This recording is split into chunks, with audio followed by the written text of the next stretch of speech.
नमस्कार विद्यार्थियों, कक्षा 11 भूगोल विषय में हम हमारे धरातल पर बने हुए विभिन्न स्थल रूप जिनका बारी बारी से हम अध्ययन कर रहे हैं।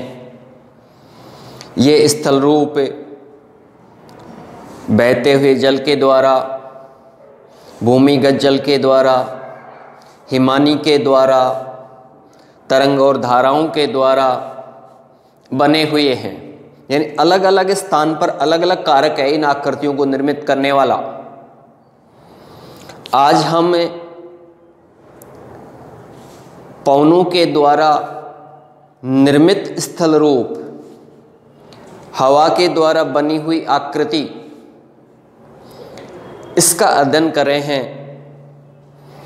पवनों के द्वारा जो आकृतियां निर्मित होती हैं वो शुष्क क्षेत्र होते हैं, या यूं कहें कि मरुस्थलीय क्षेत्र होते हैं।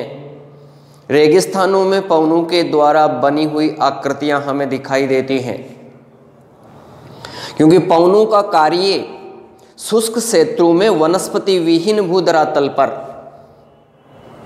निर्मित होता है, यह कार्य वहां पर संपन्न होता है। वनस्पतियां या वनस्पति रहित जो आवरण होता है और जहाँ वर्षा कम होती है, शुष्क भूमि होती है, वहाँ की जो मिट्टी होती है वो बिखरी हुई, खुली और शुष्क, और मिट्टी के जो बंधन या कण होते हैं वो खुले हुए और ढीले होते हैं। उस स्थान पर पवनें आसानी से अपना कार्य कर लेती हैं। मरुस्थलों में मुख्यतः दो प्रकार से, एक तो पवनों के द्वारा अपर्दन होता है और दूसरा प्रवाहित जल के द्वारा भी अपर्दन होता है। लेकिन मरुस्थलों में वर्षा कम होती है, इसलिए वहां पर बहते जल या नदी की आकृतियां बहुत ही कम दिखाई देती हैं। अधिकांश जो मरुस्थल निर्मित हुए हैं और जहाँ पर आकृतियाँ निर्मित हुई हैं वो हैं पवनों के द्वारा बनी हुई स्थलाकृतियाँ। पवने इन शुष्क क्षेत्रों के अंतर्गत, वनस्पति विहीन क्षेत्रों के अंतर्गत घर्षण के द्वारा, अपवाहन के द्वारा, उत्पाटन के द्वारा भिन्न भिन्न प्रकार की आकृतियों को निर्मित करती रहती हैं। कई बार हमने मरुस्थलों के दृश्य देखे हैं और वहां पर हमें कई प्रकार के मरुस्थल के मिट्टी के जो ढेर हैं, ऊंचे ऊंचे टीले, लंबे लंबे मिट्टी के धोरे और इनके साथ ही कई अन्य प्रकार की मिट्टी के गर्त, वात गर्त, अपवाहन गर्त जैसी आकृतियां दिखाई देती हैं। एक तो यहाँ वर्षा कम होती है, दूसरी वनस्पति का आवरण नहीं होता, इसलिए मरुस्थलीय क्षेत्रों के अंदर जो हवा धीमी गति से चलती है वो भी अपना कार्य कर लेती है। वो भी वहाँ की मिट्टी को उड़ा सकती है, कटाव कर सकती है, इसलिए वहाँ पर पवनों का कार्य आसानी से हो जाता है। कई बार आंधियाँ देखी हमने, और आंधियों के दौरान मिट्टी उड़ती हुई आंधी के साथ आती है, वो ज़्यादातर ऐसे ही मरुस्थलीय क्षेत्रों से उड़ी हुई होती है। उस आंधी के अंतर्गत, उन तूफानों के अंतर्गत मिट्टी के बारीक कण ऊंचाई पर होते हैं और मोटे कण जो बजरीनुमा होते हैं वो अधिकांश धरातल के समीप उड़ते हुए चलते हैं। ये कण जिस स्थान पर जाकर के प्रहार करते हैं, चोट करते हैं, तो ये हवाएं उनको तोड़ने का कार्य करते हैं। इस प्रकार से पवनों के द्वारा निर्मित स्थलाकृतियों में हम अपर्दित स्थल रूप और निक्षेपित स्थल रूप दोनों ही प्रकार के स्थलाकृतियों को देखते हैं। अपर्दित स्थल रूपों के अंतर्गत पहला है पेडीमेंट या पद स्थली। इसे अंग्रेजी में पेडी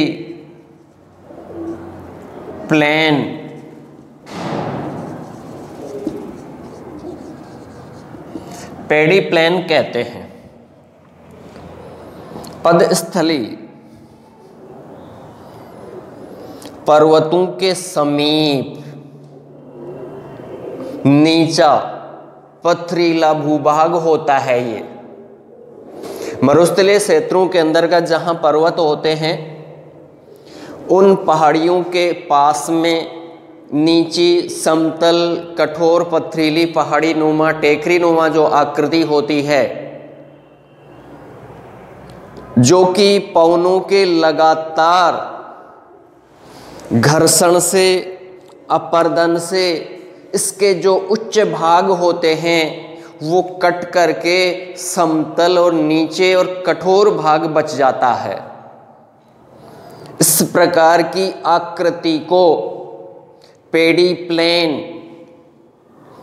पदस्थली या पेडीमेंट कहते हैं।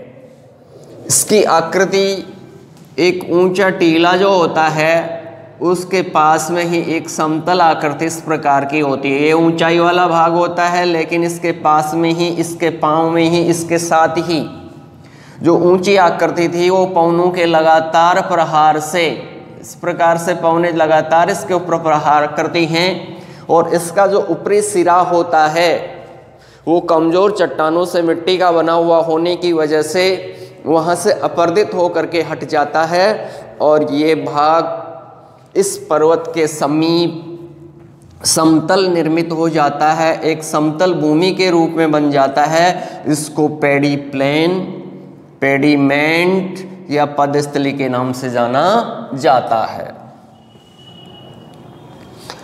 अधिकांशतः पर्वतीय क्षेत्रों के समीप इस प्रकार की आकृति हमें मरुस्थलों में देखने को मिलती है।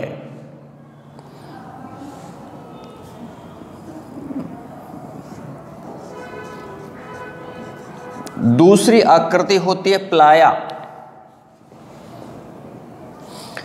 प्लाया एक प्रकार की मरुस्थलीय क्षेत्र के अंतर्गत झीलनुमा आकृति होती है। झील तो बाद में बनती है जब उसके अंतर्गत वर्षा का पानी भर जाता है। इसके अंतर्गत कई ओर से चलने वाली जो हवाएं होती हैं वो इसके मध्यवर्ती भाग को ज़्यादा अपर्दित करते हैं। इधर से चलने वाली हवा, इधर से भी चलने वाली हवा, इसको है जो यहाँ इस प्रकार से आकृति निर्मित कर देती हैं, क्योंकि इसके मध्यवर्ती भाग में कई दिशाओं से जब इधर से भी हवा, इधर से भी दाएं बाएं हवाएं आती हैं तो यहाँ पर आकर के मिलती हैं और गोलाकार रूप में जब वो भ्रमण करती हैं, घूमती हैं, तो उसका जो नीचे का भाग होता है, पैंदा होता है, मध्यवर्ती भाग होता है, उस पर ज़्यादा कटाव करके, ज़्यादा अपर्दित करके वहाँ की मिट्टी को हटा देती हैं और दोनों ओर के किनारों की और चारों ओर के किनारों की ओर उसको स्थापित कर देती हैं। अब चारों ओर ऊंचाई वाला भाग हो जाता है और बीच में इसमें गड्ढा होता है। वर्षा का पानी जब आकर के इसमें भर जाता है तो ये एक झील का रूप ले लेती है, जिसे प्लाया कहते हैं। यहाँ अधिकांशतः ये प्लाया, जिसे राजस्थान के अंतर्गत रण क्षेत्र कहते हैं, इसे कल्लर भूमि भी कहते हैं। इनको कल्लर भूमि कहते हैं, कल्लर क्षेत्र भी कहते हैं, क्योंकि ये अधिकांशतः शुष्क क्षेत्र के साथ साथ जब शुष्क हो जाती हैं ये झीलें तो इनके अंतर्गत खारा जल जो इकट्ठा हो जाता है उसके द्वारा नमक प्राप्त किया जाता है। तो ऐसी कल्लर भूमियाँ जो होती हैं, जो रण होते हैं, वो नमक प्राप्त करने के स्रोत होते हैं। तो ये प्लाया एक प्रकार की झील बन जाती हैं।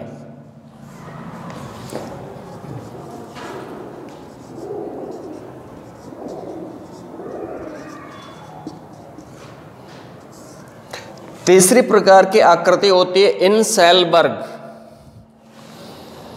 इस इनसेलबर्ग एक प्रकार के स्तंभ होते हैं। इनसेलबर्ग एक प्रकार के स्तंभ होते हैं। जब कोई कठोर भूमि वाला क्षेत्र या पहाड़ी क्षेत्र लगातार पवनों के द्वारा अपर्दित होता रहता है और उसके बीच कहीं न कहीं कुछ कठोर चट्टान युक्त स्थल खड़ा रह जाता है, उस खड़े ऊपर आकृति वाले भाग को इनसेलबर्ग कहते हैं। किसकी चर्चा करें हम लोग? किस प्रकार से कोई पहाड़ी भाग था, अब इसके अंतर्गत लगातार कटाव होने से इसका एक भाग इस प्रकार से खड़ा रह जाता है, ये आकृतियां इस प्रकार से बीच में भी कटाव हो जाता है, स्तंभनुमा आकृति खड़ी रह जाती हैं, इसको इनसेलबर्ग कहते हैं। कई जगह हम देखते हैं कि कुछ पहाड़ियां होती हैं और उनके अंदर क्रेशर मशीन्स लगी हुई होती है गिट्टी और रोड़ी बनाने की। उनमें जब पत्थरों की कटाई होती है और बीच में से कुछ ऊंचा भाग स्तंभनुमा खड़ा रह जाता है, चारों तरफ से उसको अपर्दित कर लिया जाता है, पत्थर हटा लिए जाते हैं। जैसे राजपुरा की हमारे यहाँ पड़ोस में ही एक पहाड़ी है, उसके अंतर्गत इस प्रकार की आकृति वर्तमान समय के अंदर खड़ी दिखाई देती है, तो ये इनसेलबर्ग होते हैं।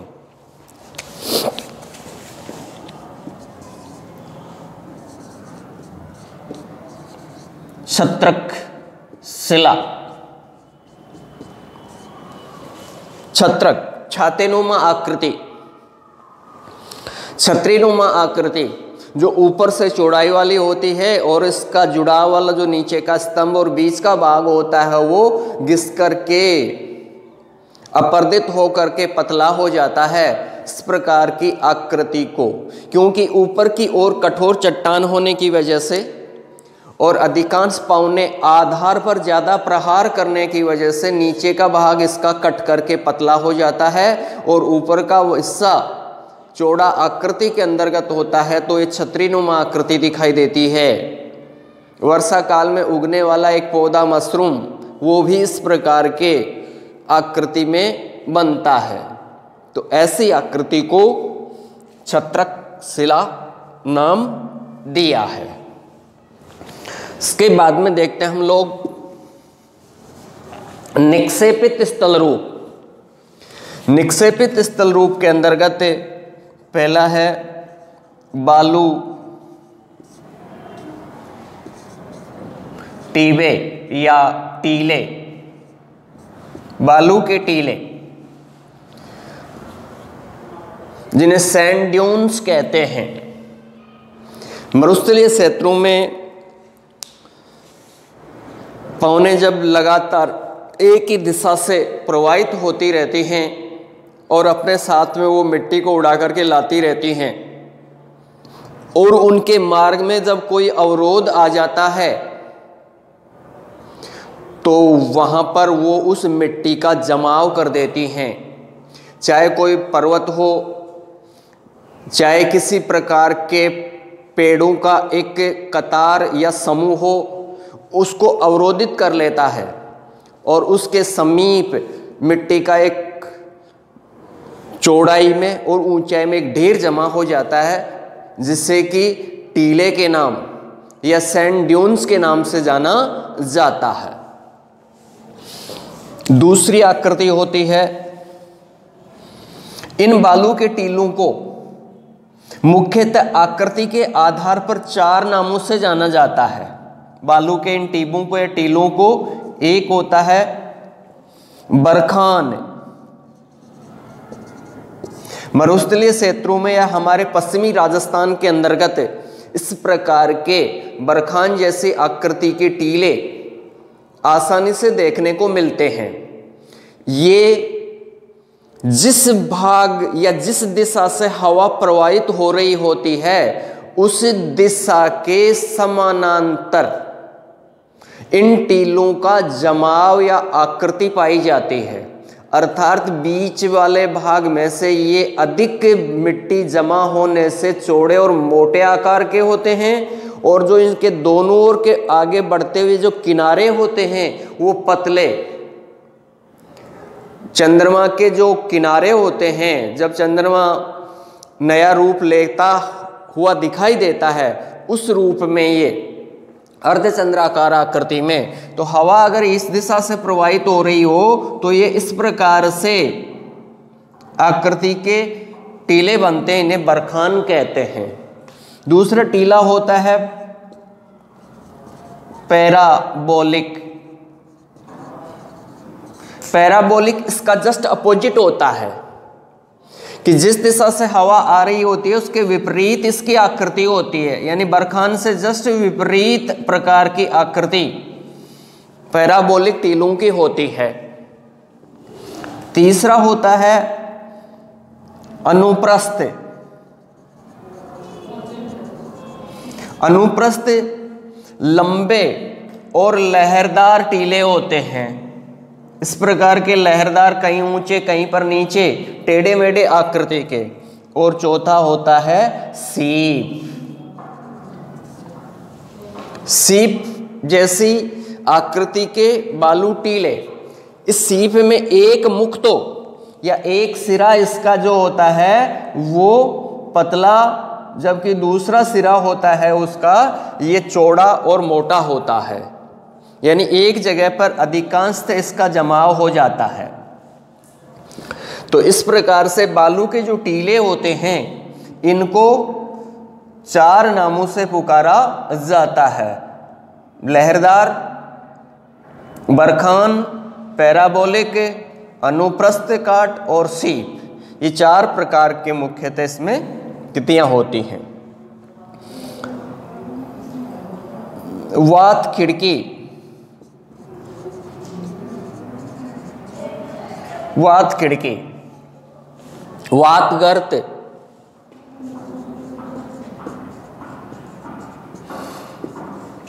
जब हवा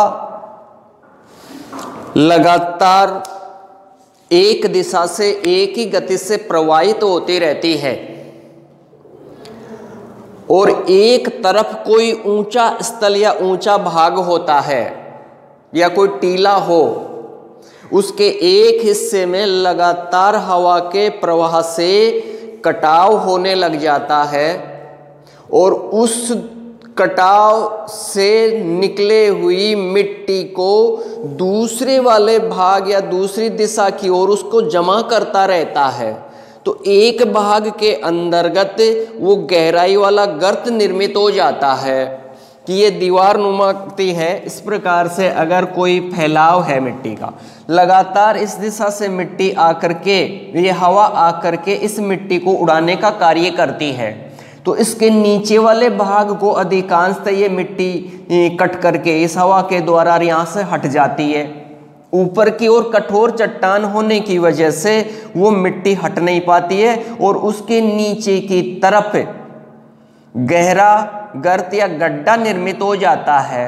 इस प्रकार से नीचे वाले यानी पांव के समीप निर्मित इस आकृति को वात खिड़की या वात गर्त के नाम से जानते हैं। ये पवनों के द्वारा मरुस्थलीय क्षेत्रों में, शुष्क क्षेत्रों में निर्मित स्थलाकृतियां थी, जिनको हम अपर्दित स्थल रूप और निक्षेपित स्थल रूपों के नाम से जानते हैं। और अधिकांश इसके अंतर्गत एक तो पेडिमेंट या पेडिप्लेन या पदस्थली के नाम से जिसे जानते हैं, इसको अधिकांशतः पूछा जाता है। दूसरा, निक्षेपित स्थल रूपों के अंतर्गत बालू के जो टिब्बे होते हैं, बालू जो टीले होते हैं, अधिकांशतः उन्हें जो बरखान, पैराबोलिक, अनुप्रस्थ और सीप, इनको अधिकांशतः मुख्य रूप से पूछा जाता है। तो ये इस प्रकार से हमारे भूगोल के अंतर्गत जो स्थल रूप थे, जो भिन्न भिन्न प्रकार के कारकों के द्वारा निर्मित हुए हैं, उनका हमने विस्तृत अध्ययन किया है, जिसमें पवनों के द्वारा निर्मित स्थल रूपों को दोनों प्रकार से हमने समझा है।